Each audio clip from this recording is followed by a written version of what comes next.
Yeah, I mean, yeah, I know. I'm a little late on the show, man. I'm glad 50. He went on and took off for a week or whatever. That allowed me to catch up. I can do one today and do the one tomorrow.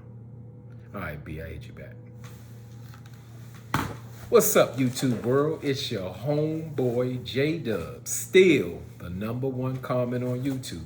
And I'm back. When you see the throwback fits, you know what time it is. It's time for Raising Kanan. And today I'm doing the episode 5, Choose Your Battles.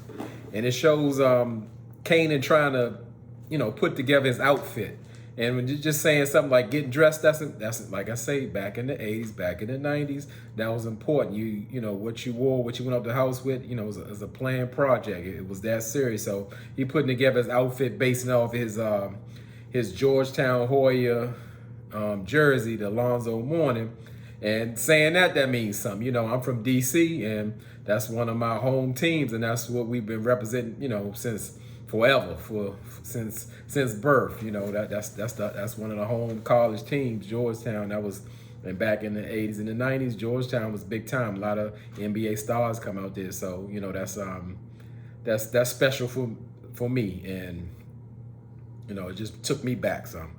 And he's trying to, and Kane is trying to put together, the right shoes. That's a project in itself. He got to put the shoes together with the right outfit, and he chooses his white Air Force Ones with D Wiz on it, rest in peace.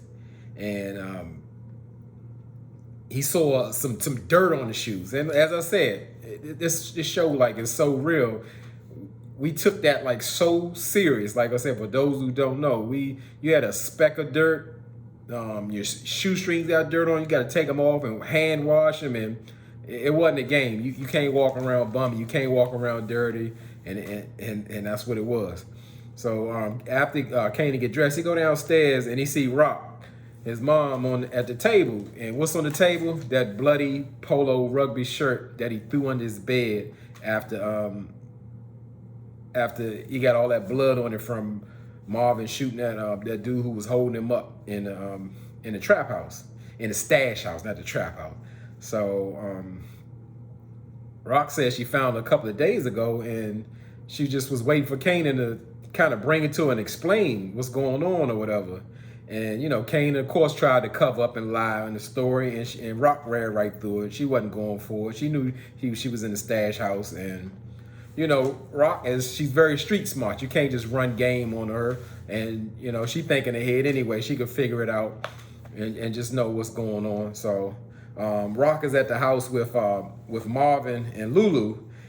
And Marvin, Rock telling Marvin, yeah, I know you got in the shootout, at the stash house with Unique's boys, but you left out some details. And Marvin was like, I ain't leave out. I might have left. Maybe if I left something out, just how I was out there. I was like, out like there I was like Black Rambo, bow, bow, bow, all over. He get all animated like he just busting shots. And she said, well, that ain't the part I'm talking about. I'm talking about you forgot to tell me that Kanan was there, my son, and that's a huge problem.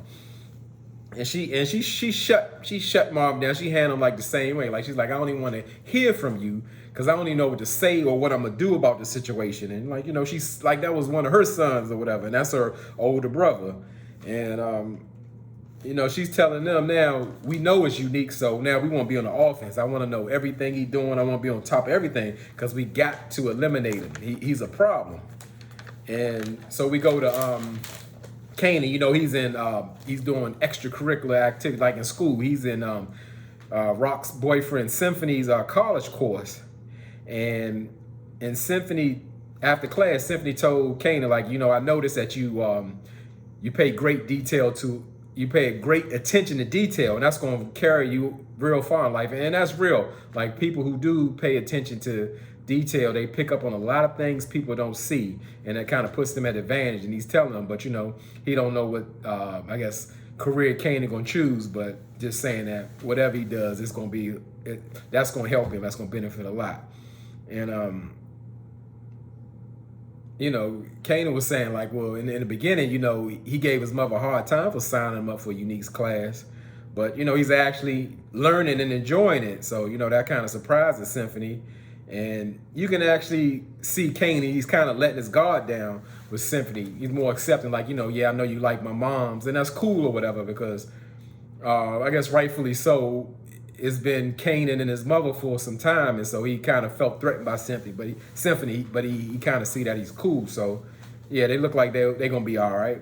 And then we see Marvin and Lulu go outside of Rock's house after she did told Marvin the new one, about him lying about like they're taking Kane to the stash house, and they start getting into it because Lulu telling Marvin how stupid that was to take Kane to the stash house, and they just start pushing each other's buttons, and it kind of they start talking about each other's girl, and how Marvin telling Lulu, yeah, I know you a fake Quincy Jones producer, and that's like kind of a sore spot for Lulu, because he feel kind of insecure about that music thing. And then he said, yeah, you're gonna be writing a song about the producer messing with your girl, and Lulu tell him, yo, now you got another song about the New York Knicks taking your girl and turn it out to the league, and that what he say is baby mama. So that kind of brought some insight of, because we've been looking for a jukebox mother, because we haven't heard anything about her. You just know she gone. So apparently Marvin lost her to a New York Knicks, and she running through the whole league or whatever. So I hope they kind of explore that more, because like Jukebox is one of the best characters on here, and I really want to see like her backstory and how things went down with her, and as she was coming up. But I know it's a series based on Kanan, but maybe we will get to see a little bit more on that. And so we see so after Marvin and Lulu get to fighting, they get fighting outside, they pushing, they punching, they shoving, they get on the ground and fall. And then I look down, like I said, this story is so true to life. If you notice, I call myself I pay attention to detail. If you notice the boots Lulu had on, them Super Tims, like you could almost put anything with him. How he had the leather coat with the fur on and the jeans, and his boots was tucked in. Them Super Tims was the real deal back then. Like, you had them on, like that was it. The boots damn near came up to your knees. But I mean, they were so rugged. I still got a pair. I should have put my pair on camera. Maybe I do it on another episode of this, since I'm doing another one tomorrow. But I'm like saying, iconic. They captured this. I mean, they captured the whole scene of the 80s and the 90s, man. Like I said, it take me back, and I love it.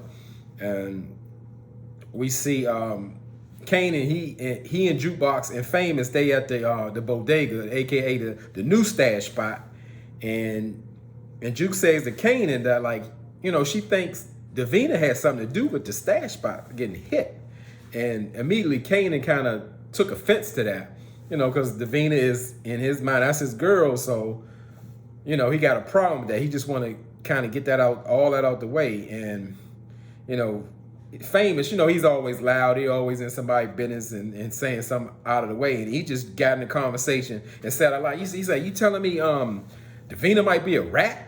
And Kane like, "Man, what you doing? What you talking about?" And we see that the bodega owner's wife is listening. And I don't really trust her. I don't think she's really up to something, but you can't trust the bodega owner. So I don't know if you can trust her. I think the bodega owner's wife is either going to give Rock some information, or is she going to turn that information into something else. But just like that, when they say the streets is talking, that's how it is. You can't say things out loud that you don't want nobody else to know, and something's going to come of that. The same way as it wasn't innocent when Kanan came out to see Davina at the stash house. We knew that was going to come back to bite him, and it did. So you got to be real. You got to be real careful about things like that. And so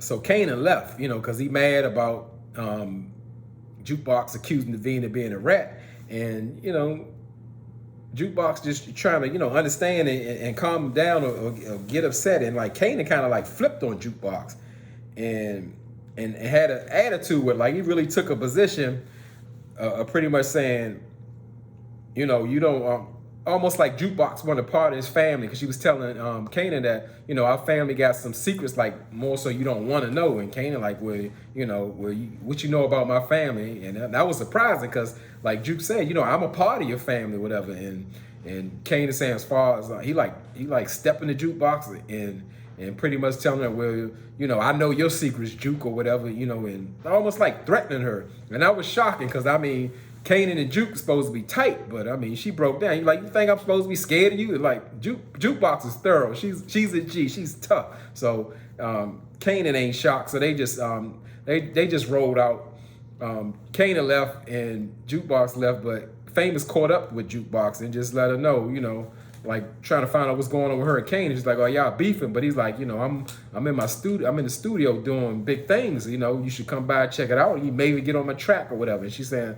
And Jukebox wasn't really open to it, but Famous let her know, like, just because y'all beefing, that's gonna pass over. Don't let this opportunity, get past you. You can sing, we can make some hits, and so Jukebox she gonna check Famous out in the studio to see what's going on. So we see Rock and Marvin, they at the High Rise Projects, and we all know from the last episode, Rock had paid the landlord some money to let him know she need 2 apartments, and one has to be above the other.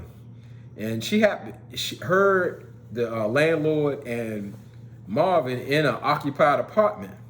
So, when she just like looking out the window of the apartment, she's convinced like this is the new spot. She's like, we're gonna be rising above everybody else. We can see when the trouble come, or people can't just come and hit us because we up in the air. And so that's her new plan.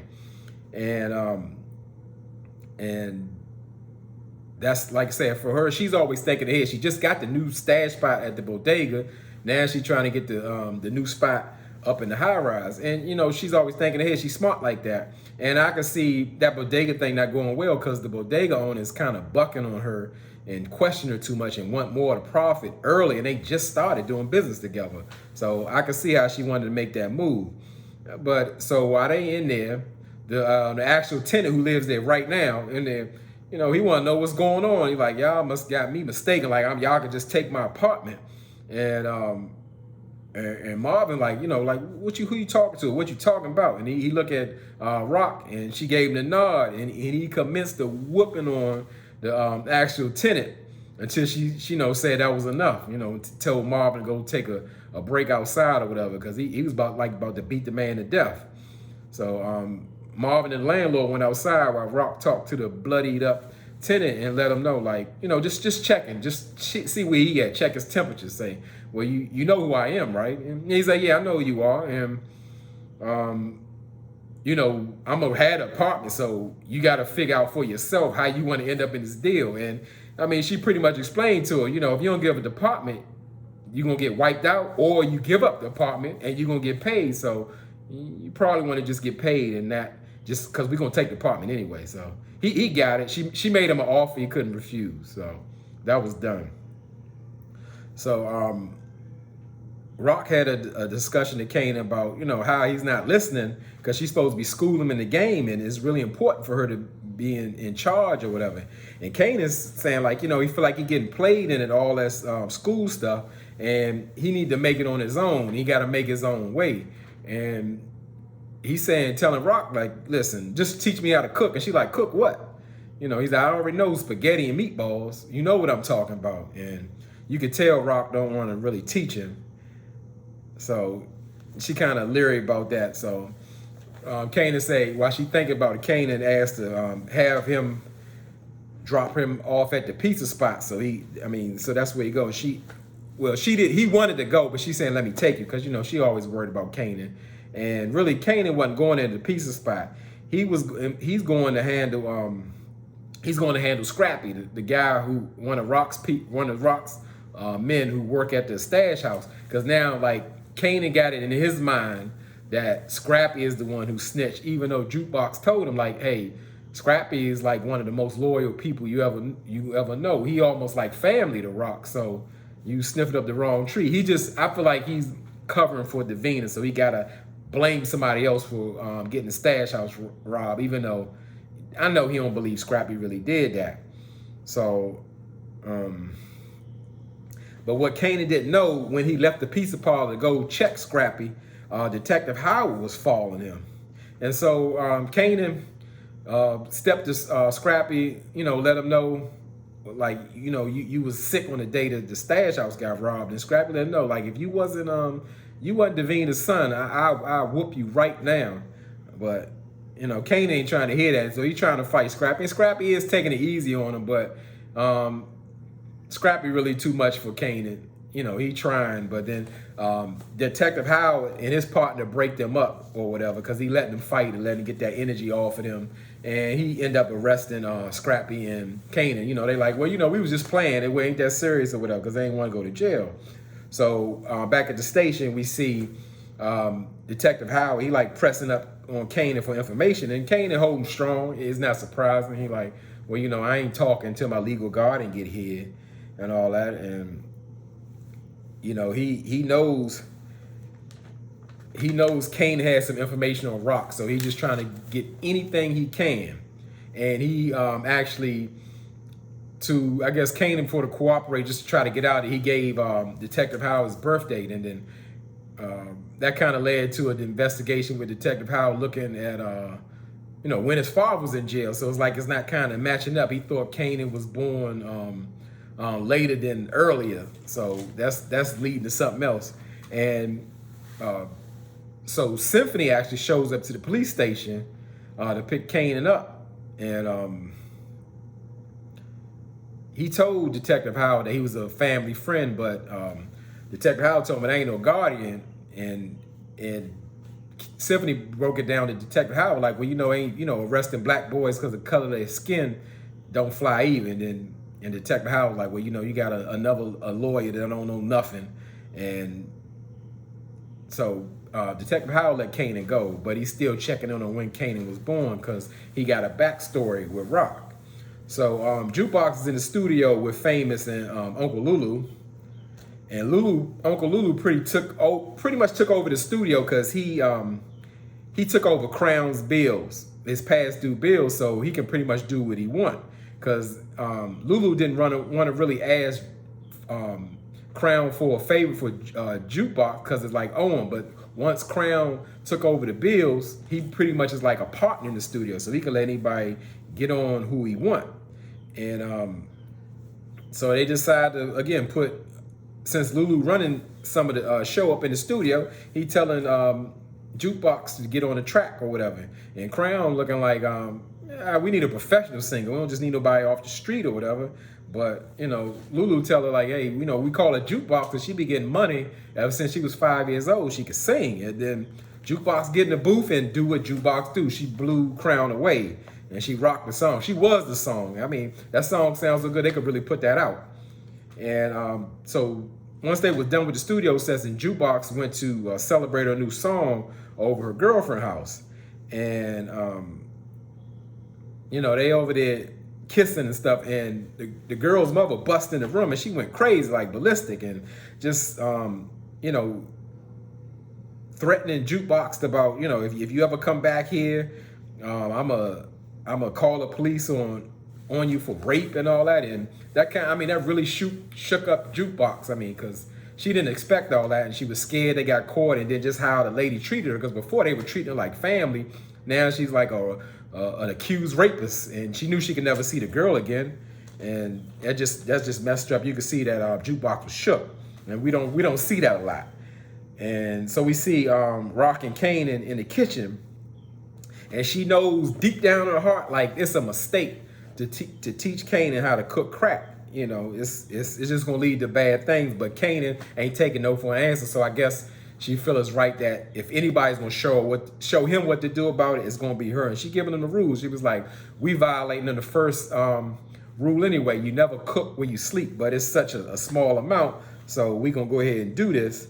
And she said, not only that, I know I can't really stop you from learning, but I also want you to be able to take care of yourself out, because if something happened to her. Kanan like, you always promised me nothing would happen to me. And she like, you in the street life now, that ain't true. I don't know what's gonna happen. So we see Scrappy. He had met earlier with Rock. Rock pulled up on him, and he was nervous. He was like, "Hey, how Kanan stepped to me. I couldn't let him, make me look weak in front of everybody or whatever." She ain't saying nothing. So obviously she want to talk to Scrappy. So later we end up seeing Scrappy. He meeting with Unique, and he seems like he's unhappy with his employment with Rock. And Unique's kind of trying to feel him out and see where he at. And Scrappy's more like, Rock on his tip where she trying to promote Kanan before him, and he ain't going for that. And Unique was like, yeah, my man seen you and Kanan fighting. That young boy can handle you. And he laughing at man. I mean, they have such great character. Scrappy is a great character as well. He really puts himself in the scene. He makes it seem real. Like, are you serious? Like, Kanan whooped me. Like, it was a reason I couldn't whoop him. So it's more so like he trying to come on the other side. And then in the final scene, we see Detective Howard approach Rock outside. Like, I guess he outside the house waiting for him. When she came out, he wanted to have a word with her and just trying to figure out, like, hey, I checked out, Kanan's father. Kanan's father was in prison, like when he was conceived, and there's no way that he could be his father, and there's no way that I can't. You looked me in my eye all these years and didn't tell me that Kanan was mine, and then you kind of lead to believe that also Detective Howard has he has cancer, and his mortality is in question. It's not in question. It's terminal. It's terminal cancer. So I noticed that when Kanan, after that fight with Scrappy, left a napkin with blood on it. So I'm thinking like he might get that napkin tested to see if he's a match, because Detective Howard needs bone marrow to live. So if that's his son, he probably has that bone marrow transfer that he needs. But Rock is not happy about Detective Howard finding out that Kanan might be his son. She don't want him nowhere near around. And, that's where the episode went off. And as I say, y'all keep rocking with me, keep hanging in there. This video is my funnest video, my best video, because I'm in my element. It feels good. And I thank you, and thank you for the support for people who are watching it. And y'all just keep rocking with me. And I'll have another Raising Kanan video, because again, it skipped a week and now I get to catch up and I'm gonna do this video. So y'all could be anywhere in the world on these YouTube streets, but y'all here with me. I appreciate that and I mean it.